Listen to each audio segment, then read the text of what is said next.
They called him the Ghost, not because he was a myth, not because he was a spirit, but because by the time you realized he was in the room, you were already dead. For 15 years, the criminal underworld functioned on a simple mathematical certainty. If the organization sent the ghost, the target ceased to exist. No variables, no errors, no survivors. He was the ultimate silent partner in the world's loudest industries.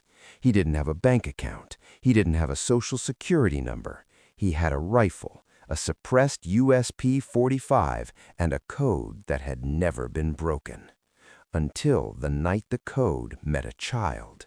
Until the night the world's most disciplined killer said the one word his masters never prepared for: no. And in that one syllable, a decade of loyalty evaporated. The hunter became the prey. The ghost became a target. And the Mafia? They were about to learn that when you try to kill a ghost, you only succeed in making him haunt you. Ghost's life was measured in millimeters and milliseconds.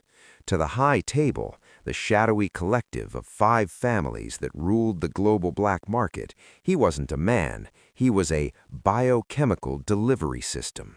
He lived in the gray spaces, the hotels that didn't exist, the transit hubs no one monitored. He had killed in 34 countries. He knew the taste of the air in Moscow before a storm. He knew the exact vibration of a floorboard in a Parisian penthouse. He had no friends, no lovers, no family. The organization had taken him from an orphanage in Sarajevo when he was 9. They didn't give him a toy, they gave him a stopwatch. They didn't teach him to read, they taught him to calculate windage. By 20, he was their silver bullet. By 30, he was a legend whispered in the back rooms of casinos from Macau to Monte Carlo. The rule was simple. The job is absolute. The client is irrelevant. The target is just a number. Until the number had a name. It was 3:14 a.m. in a safe house in London. The rain was drumming against the reinforced glass. The hand, Ghost's handler, a man known only as Silas, sent the encrypted ping. The contract was a red file. Total erasure. Not just the target, but their digital footprint, their history, their very memory. Usually, red files were for defectors, high-ranking generals, billionaires who knew too much. Ghost opened the file. His eyes, usually as cold as industrial ice, flickered. The target? Leo Vance. Age? 10. Location? New York City. Ghost stared at the image. The boy had a smudge of chocolate on his cheek. He was wearing a Space Camp t-shirt. He looked innocent. There was no why, there was only the when, and the when was tonight. Ghost sat in the dark for 42 minutes. His heart rate didn't rise, his breathing stayed at 6 cycles per minute. But for the first time in 5,475 days of service, the machine stalled. The call to Silas was short. He said, "I'm not doing it." The silence on the other end of the line was heavy, like a physical weight. "Repeat that," Silas whispered. "The target is a child. The contract is void." "Contracts aren't voided by the tool, Ghost. They are fulfilled. Not this one." Silas sighed. It sounded almost like pity. "You know the protocol. There is no retirement. There is no stepping back. If you're not the weapon, you're the obstacle." "Then I'm the obstacle," Ghost replied. He crushed the phone in his hand. He knew what was coming. The organization spent millions creating him. They wouldn't let their greatest investment walk away with a conscience. In the world of the high table, a conscience was a terminal illness, and they were about to provide the cure. They didn't wait until morning. The first team, the Wraiths, arrived at 3:50 a.m. 4 men, ex-Mossad, specialized in urban liquidations. They thought they had the element of surprise. They forgot who taught them how to hide.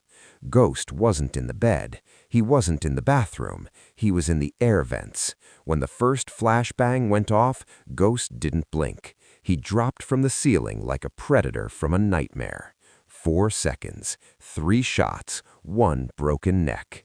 He stood in the middle of the room, surrounded by the men he used to call brothers. He took 1 burner phone from the leader's pocket. 1 text message sat on the screen. Ghost is compromised. Terminate with extreme prejudice. Secondary target, the boy. Proceed immediately. They weren't just coming for him. They were going to kill the boy just to spite him. Ghost realized then he hadn't just quit a job. He had started a war. New York was a labyrinth. For anyone else, it was a city. For Ghost, it was a tactical map. He reached Leo's apartment building at 6 a.m. The boy was leaving for school. His mother, a tired-looking legal secretary, kissed him on the forehead. She had no idea that a professional hit squad was currently refueling at Teterboro Airport, less than 20 miles away. Ghost watched from a blacked-out USV. He could leave. He could disappear to a cabin in the Ural Mountains. He had the money. He had the skills. But he looked at Leo. The boy was checking his backpack for his lunchbox. Ghost felt a sensation he hadn't felt since Sarajevo. Purpose. Not the purpose of a tool, the purpose of a man. The hit came during the morning commute. A black delivery van veered onto the sidewalk, blocking Leo's path. 2 men in tactical gear stepped out. The mother screamed. The crowd scattered. Leo froze, a deer in the headlights of a digital age. Then, the roar of a modified engine. Ghost's USV didn't slow down. He rammed the delivery van at 60 miles per hour. Steel groaned. Glass exploded. Ghost stepped out before his vehicle had even stopped rocking. He didn't use a silencer this time. The thunder of his .45 echoed off the skyscrapers. 2 shots, 3 kills. He grabbed Leo by the collar of his jacket. "With me, if you want to live," he growled. It was a cliché, but in that moment, it was the only truth in the city. They spent the next 6 hours in the Undercity. Abandoned subway stations, maintenance tunnels, places where the GPS signal died and the world forgot you existed. Leo was shaking. "Who are you? Where's my mom?" "Your mother is safe. They don't want her. They want you." "Why? I didn't do anything." Ghost stopped. He looked at the boy. "You didn't have to do anything, Leo. You just had to see." "See what?" "Think. 3 months ago, the gala at the Pierre Hotel. Your mom worked late. You were in the coat room." Leo's eyes widened. "The men in the masks," he whispered. "The men with the red folders." "They weren't folders," Ghost corrected. "They were ledgers. Every bribe, every murder, every payoff for the last decade. And you saw the faces of the men holding them." At the organization's headquarters, the director was losing patience. "You're telling me one man, our man, is holding off the entire Eastern Seaboard division?" Silas stood in the corner, his face pale. "He isn't just a man, sir. He's the one who designed our defensive protocols. We are fighting a shadow that knows exactly where we're going to shine the light." The director turned to a terminal. "Activate the deicide protocol."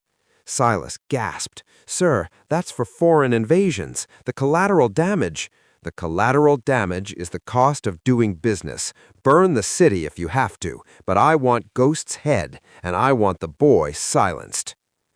The deicide protocol meant every mercenary, every corrupt cop, and every street gang on the payroll was now hunting one man. New York was no longer a city. It was a kill box. Ghost knew he couldn't run forever, not with a 10-year-old. He needed a bottleneck, a place where numbers didn't matter. He chose the old iron foundry in Brooklyn, a maze of rusted steel, boiling vats and echoing chambers. He spent 3 hours setting the welcome mat, tripwires, thermite charges, sound decoys. He sat Leo in a reinforced shipping container at the very back. "Stay here. Don't open this until you hear my voice, or until the sun comes up." "Are you coming back?" Leo asked. Ghost checked the magazine of his rifle. For the first time in 15 years, he didn't know the answer. "I'm going to finish the job," he said. But for once, the job wasn't a hit. The job was a sacrifice. They came in waves. First, the expendables, the street thugs. They died in the darkness, never seeing the wire that cut their throats or the flash that took their sight. Then came the professionals, the black suit units. The foundry turned into a slaughterhouse. Ghost moved like a flicker in a dying light bulb. He was shot twice, once in the shoulder, once in the thigh. He didn't slow down. He used the steam pipes to mask his heat signature. He used the sound of the old machinery to hide his footsteps. He was no longer a man. He was a force of nature. One by one, the high table's elite were dismantled, until only one remained: Silas. Silas stood on the gantry, a customized .22 in his hand. "You were the best I ever trained," Silas said, his voice echoing. "Then you should have known I'd learn how to beat you," Ghost rasped, clutching his side. "Why, Ghost? For a boy you don't even know? For a world that will forget you by Tuesday?" "Because I'm tired of being a ghost, Silas. I want to be a memory." They fired at the same time. Silas's bullet grazed Ghost's cheek. Ghost's bullet found Silas's heart. The handler fell into the darkness of the foundry floor. The silence that followed was the loudest thing Ghost had ever heard. When the police arrived, the foundry was a tomb. 32 of the world's most wanted criminals were found inside, but the man who put them there was gone. Leo Vance was found safe in a shipping container. In his hand, he held a small encrypted USB drive. The drive contained the red ledgers.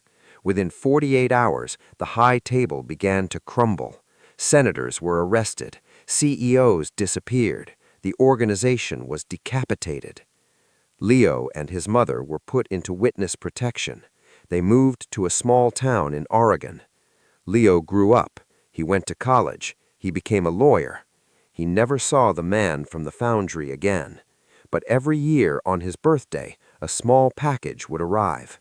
No return address, no note, just a small hand-carved wooden animal, a wolf, a hawk, a lion. And Leo would look out at the tree line, knowing that somewhere in the shadows, the ghost was still there. Not as a killer, but as a sentinel. They say you die twice, once when your heart stops, and once when the last person who remembers you says your name. Ghost had no name to be remembered by, but he had a life that existed because he chose to be human. In the end, he wasn't the world's deadliest assassin. He was the world's most dangerous father figure. And the Mafia? They didn't just regret making him a target. They regretted making him care. Because a man with nothing to lose is dangerous, but a man with something to protect, he's unstoppable.